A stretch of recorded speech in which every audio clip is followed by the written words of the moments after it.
안녕하세요. 오늘은 10월 16일 수요일이고요. 연중 27주간 루카복음 11장 42절에서 46절의 말씀이죠. 오늘 복음을 강론드리기 전에 제목은 회칠한 무덤이라고 말씀드리고 싶어요. 오늘 복음은 불행선언이죠. 불행하여라. 너희 바리사이들아, 박하와 운양과 모든 채소는 11조 내면서 의로움과 하느님 사랑은 아랑곳하지 않기 때문이다. 11조도 해야 되지만 이런 것들도 실천해야 한다. 불행하여라. 회당에서 윗자리 좋아하고 장터에서 인사받기 좋아하는데 불행하다. 너희가 드러나지 않는 무덤과 같기 때문이다. 사람들이 그 위를 밟고 다니면서도 무덤인 줄을 알지 못한다. 그러면서 율법교사 중에 한 사람이 그렇게 말씀하시면 저희까지 모여가시는 것입니다. 그러자 예수님께서는 너희 율법교사들도 불행하다. 너희가 힘겨운 짐을 사람에게 지워놓고 너희 자신들은 그 짐에 손가락 하나 대려고 하지 않기 때문이다. 계속 말씀하세요. 불행하다. 불행선언. 그러니까 박하와 운양과 모든 채소는 11조 내면서 그러면서 정말 마음에 없는, 그렇죠? 하느님의 의로움이라든가 하느님의 사랑은 아랑곳하지 않는다는 거죠. 사실 이스라엘에서는요, 성전과 제사장의 어떤 생활 유지를 위해서, 운영과 유지를 위해서 11조 내는 것이 의무였어요. 의무.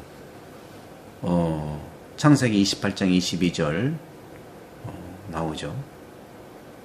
또 어디에 나올까요? 아모스서 4장 4절에도 나오고요. 이렇게 율법에는 첫 열매의 11조를 말씀하고 있습니다. 여러분도 우리 본당에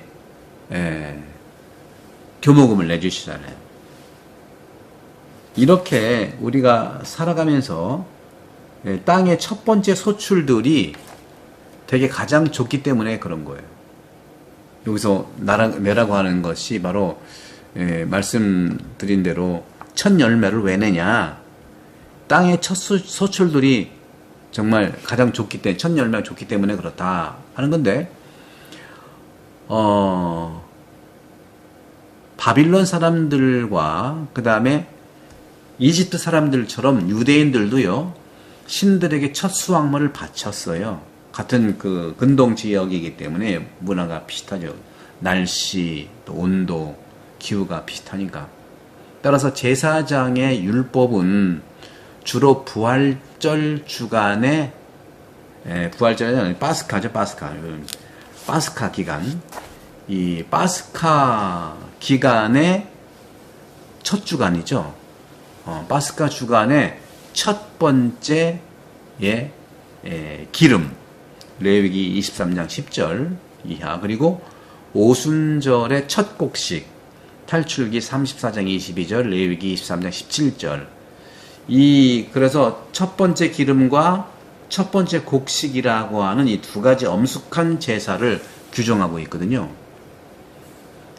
근데 시간이 지나면서 다른 11조도 추가된 거예요. 처음에는 기름과 첫 곡식을 얘기했지만 시간이 지나면서 다른 11조도 추가되었고, 예를 들어서 성직자가 생활해야 되니까 성직자를 생활을 지원하기 위해서 수입의 10분의 1을 바치는 관습이 있었던 거죠.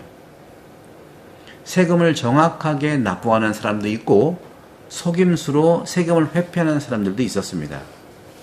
따라서 사람들이 소유한 것과 또 갖고 있는 관계에 따라서 달라지는 행동들이 드러나는 것이죠. 바로 바리사인들이 재정적인 면에서는 그렇게 꼼꼼히 하면서, 돈 문제는 꼼꼼히 하면서, 예수님께서 왜 그렇게 바리새를 꾸짖을까요? 바로 돈 문제만 목적이 있기 때문에 그래요. 지불하는 것, 돈 자체로 목적이 있기 때문에 그런 겁니다. 늘 말씀드리지만 교회가 돈 따라가면 망해요. 그렇지만 제대로 사랑을 따라가면 돈은 들어오게 되어 있어요.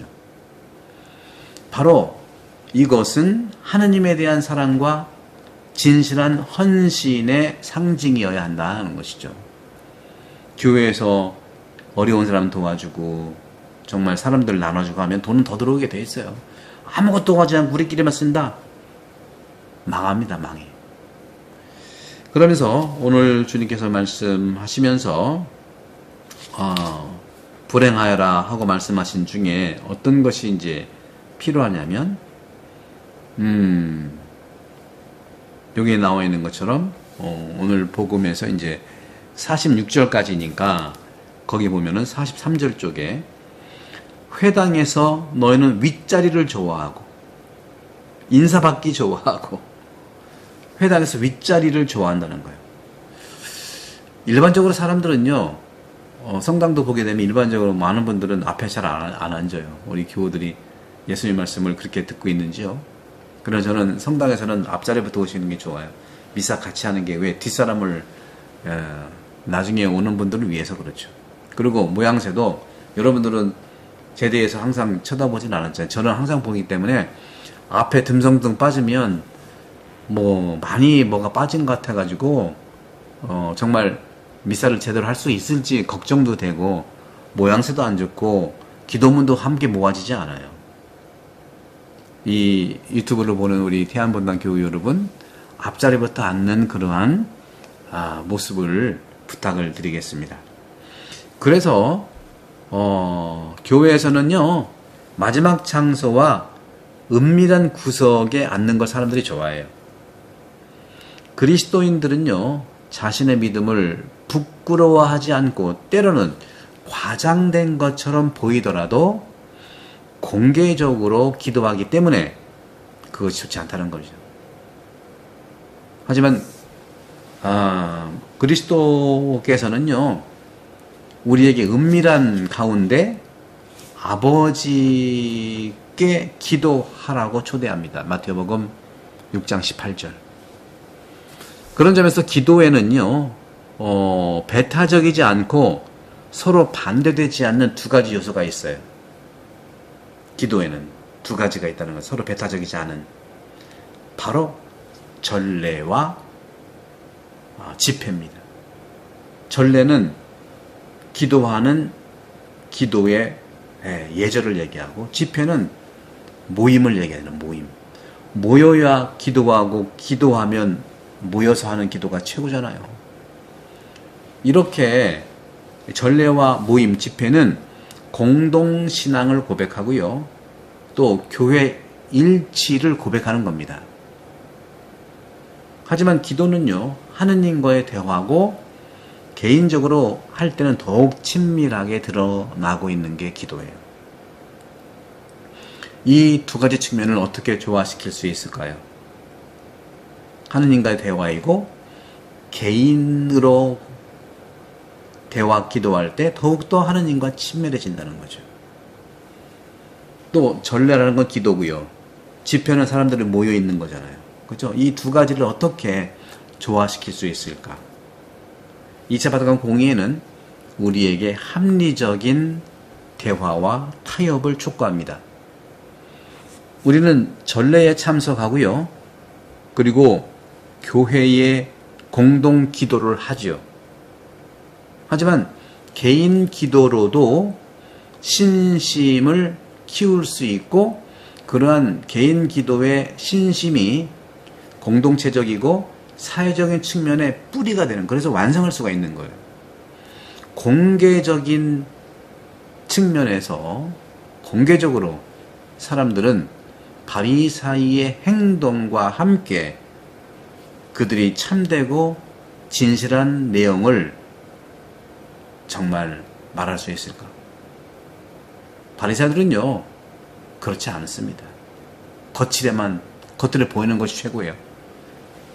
회당 웃자리에 앉기 좋아하고, 또 인사받기 좋아하고, 그렇죠? 11조는 강조하면서 또 하느님의 사랑과 자선이라고 하든가 이런 건 말하지 않아요. 의로움이라는 건 말하지 않아요. 그래서 여기에 나와 있는 것 중에서 길거리에서 인사받기 좋아하는 것. 어떻게 우리가 볼 수 있겠어요? 특히 장터에서 인사받기 좋아하는 것. 때때로 저도 이제 시내에 나가보고 태안 시내에 나가면 많이 인사하는 분들이 많아요. 아무래도 얼굴이 알려졌고 우리 교우들이 많기 때문에 인사하죠. 저도 좀 감사하게 인사를 하죠. 그리고 저는 미사 끝난 다음에 앞에 나와서 모든 분들께 인사를 하잖아요. 저는 혼자고 많은 분들이기 때문에 그분들도 일주일에 한 번 오셔서 저와 함께 인사하는 것이 얼마나 행복하겠습니까? 그래서 길을 걷고 있는데 단지 습관 때문에 낯선 사람들의 인사를 받는 것은 어떻습니까? 감동이에요? 아니면 하기가 쉽지 않을까요? 장터에서 인사받는 것은 바리사이들의 기쁨이 될까요? 저도 장터에서 가다 보면 인사를 하는데 기쁘긴 하는데, 그렇죠? 사람들이 자신에게 인사하지 않는다는 생각에 익숙해지는 것이 아니고 바로 내가 그들의 인사를 받는 것은 그리스도 때문에 받는 거라고 저는 생각할 수 있어요. 그리스도 때문에, 예수님 때문에 받잖아요. 되게 사제인데, 사제는 뭐예요? 가톨릭 사제는 예수님 이름으로 기도하는 사람이고 예수님께서 맡겨놓으신 것을 실행하는 실행자잖아요. 그래서 인사를 받는다고 저는 믿어요. 그러니까 개인의 훌륭한 점이 아니죠.